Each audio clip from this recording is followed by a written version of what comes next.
Hey guys, welcome back to my channel. This is where it all starts. ICD-10-CM, okay? International Classification of Diseases, the 10th revisions. Let's get into it.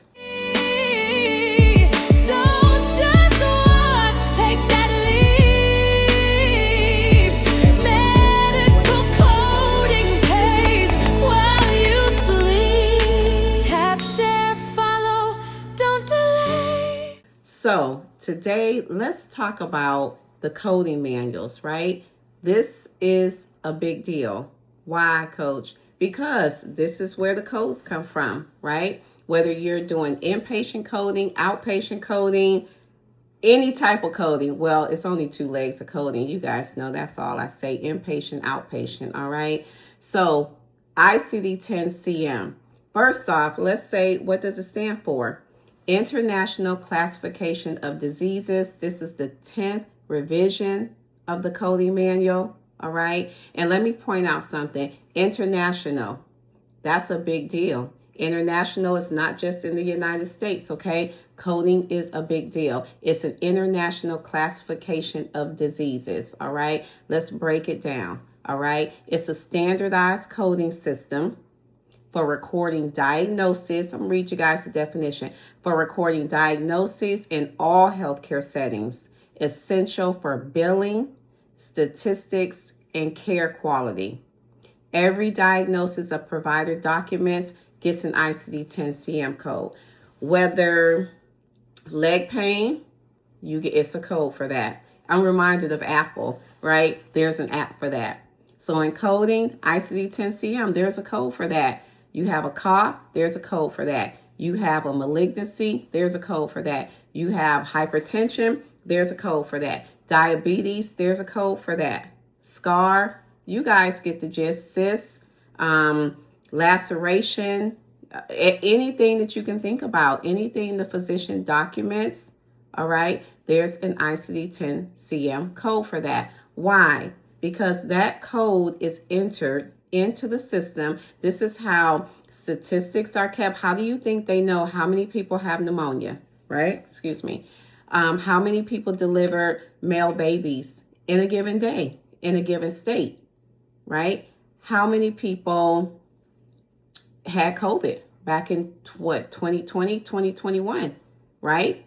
There's a code for that. Actually, the code for pneumonia right now, unspecified, is J18.9. The code for COVID, right? U07.1, right? There's a code for that. Hypertension, diabetes, acute respiratory failure, right? You guys get the gist. All right. So today, let's break down the coding system as it relates to ICD-10-CM. All right. I want you guys to know that the structure of this ICD-10-CM code are 3 to 7 characters long, all right? So the code has 3 to 7 characters long. Some codes in ICD-10-CM may be 3 codes, all right? Example of a code in that system, let's say diabetes, type 2 diabetes. The code for that is E11.9. There is 4 characters in that code. The decimal always comes after the third character, okay? The first character is always a letter, okay? So here's the system. 3 to 7 characters, write that down. The decimal always comes after the third character. The first character is a letter. The second is always a number. Characters 4 through 7 can be letters or numbers, okay? Because the code gets more specific, all right? The more characters, the more detailed the code, all right? So what that means is we have category and subcategory, all right? So the more characters is the more detail of the code. The more characters may represent laterality, meaning if we have leg pain, was the leg pain on the right side of the body or the left side of the body? All right. That's laterality. The type or any associated symptoms. And we'll get into an example of that later. So this is how you code. I want to say it's as simple as this.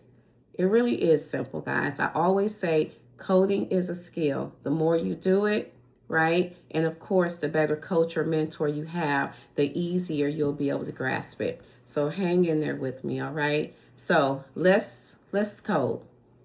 All right. This is how an inpatient coder or an outpatient will reference their ICD-10-CM book. There is a method to the madness, right? And there is a system to always follow. When we follow this system, we have fewer errors and we learn faster. Okay, so we have what we call the alphabetic index. The alphabetic index is exactly as it says. It's the alphabet. So if you know the alphabet, you're halfway there, all right? For those of you who maybe have forgotten the alphabet, it starts with A and ends with Z, okay? The alphabetic index, this is the first half of the ICD-10-CM book. That's where you start. You look up the doctor's diagnosis or symptom in the alphabetic index, okay? Let me ask the question. Where do you start when you look up your codes? I'll wait. Very good. The alphabetic index. Okay. Second part of the book, the ICD-10-CM book, is the tabular list, where you verify the code. So once you look up the code in the alphabetic index, say, all right, we talked about diabetes mellitus. Say you index A, B, C, D, E, right? We're at diabetes. Remember I told you if you know your alphabet, you're halfway there. A, B, C, D, okay? So I just sung you to E, but you want to stop at D, diabetes, all right? The documentation may say type 2 diabetes, all right?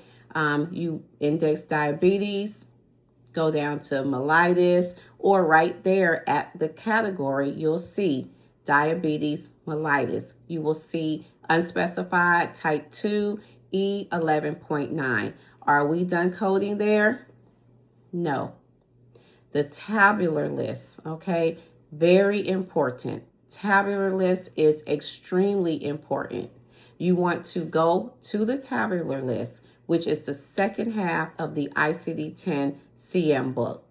In that tabular list, you will take the code that you found or that the alphabetic index provided to you. In this case, diabetes mellitus, you will want to take that and cross-reference it.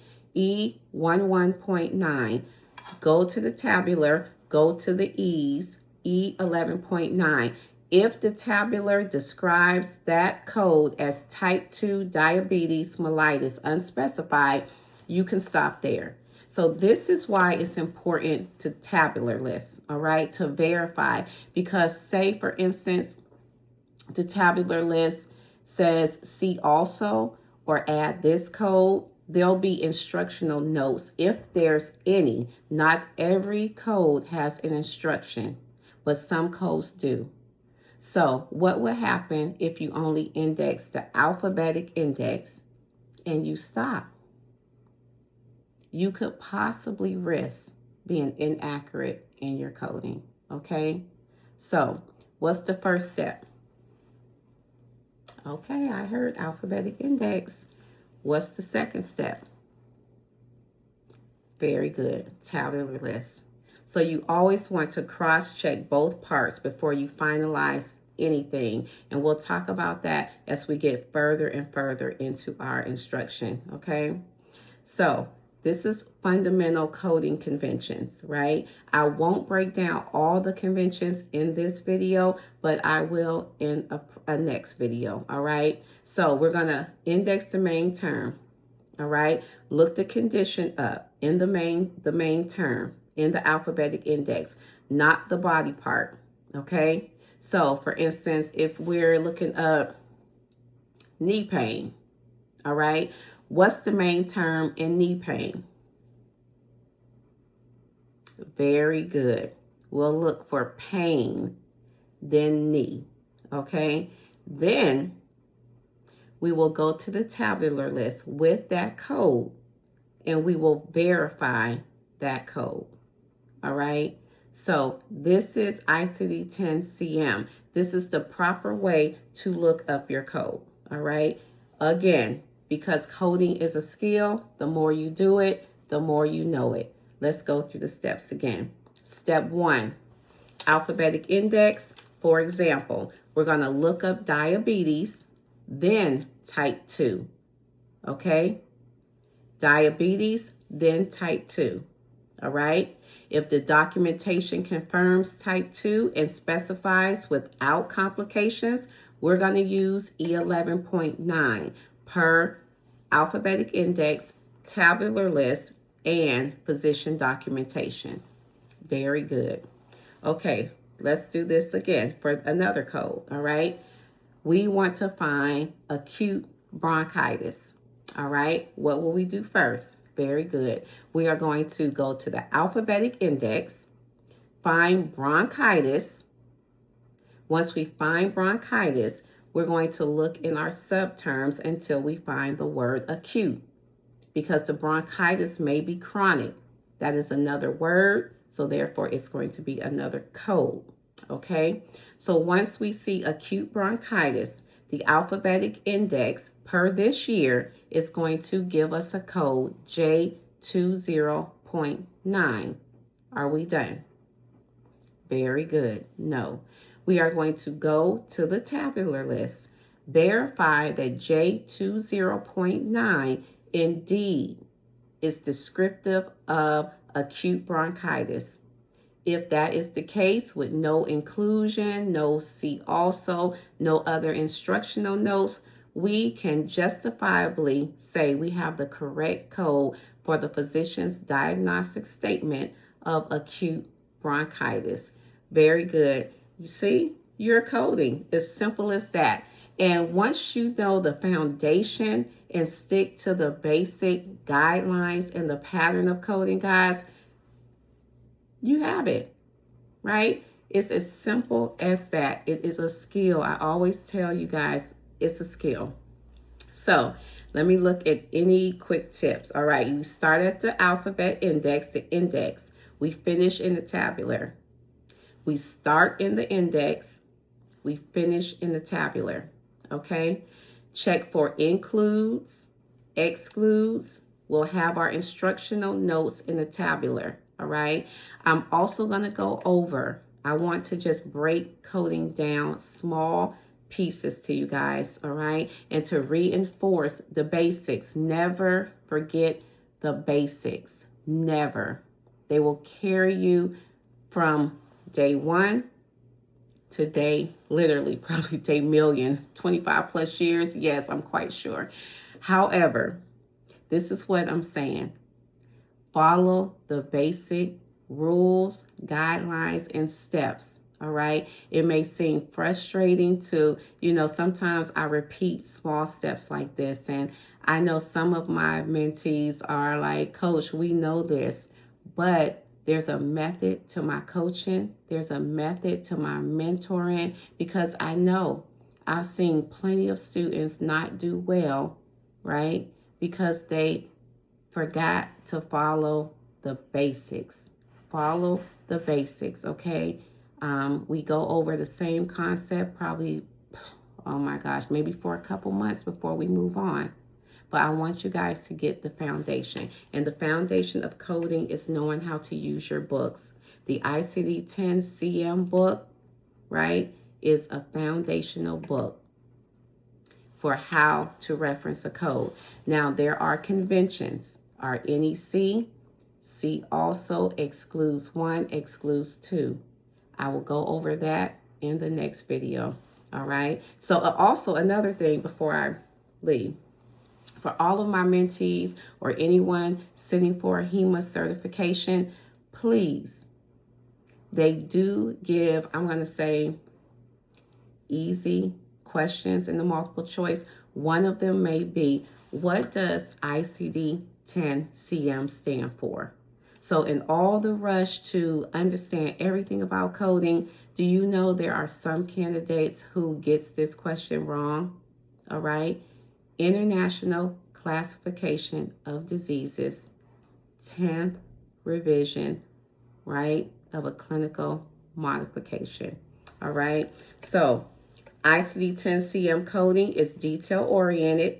Accuracy matters for healthcare quality and reimbursement. So don't forget, the quality also is very, very important. While coding, medical coding brings in the money, right, for the hospital systems, remember, healthcare is a multi-trillion-dollar industry, right?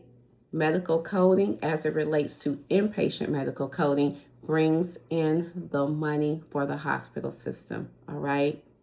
From the CEO, our nurses, our physicians, our clinical, our ancillary staff, our medical coders, our nutrition, our cafeteria workers, janitors. When I tell you, the chart cannot be billed unless it is coded, all right? So know that this is a viable skill. Know that there is a method to the coding. Guys, if you've heard my testimony, you already know. But if you stumbled upon this video and you don't know my testimony, I started single mom, 3 children, GED, welfare, Section 8, food stamps, you name it. I was financially dependent on the government's resources, right? Started medical coding, inpatient, not outpatient, 1 credential for over 25 years, have traveled the world teaching medical coding, all right? Have enjoyed 6-figure, I can't even count the years anymore. So God is good, and medical coding is a viable profession, not a job, right? I always say job to me is just J over O, B for broke. This is a career, a viable career path. So if you're looking to enter a healthcare career that's in demand, work from home, have work-life balance, I would invite you to click the link in the comment section, all right? I have a blueprint that I offer that is 8 to 9 week, all right? It prepares you for a HEMA CCA or CCS. All credentials are not the same, and I'll go over that in another video. But for today, thank you for joining me. I hope you know what ICD-10-CM stands for and how to use the book. I'll see you later. Bye.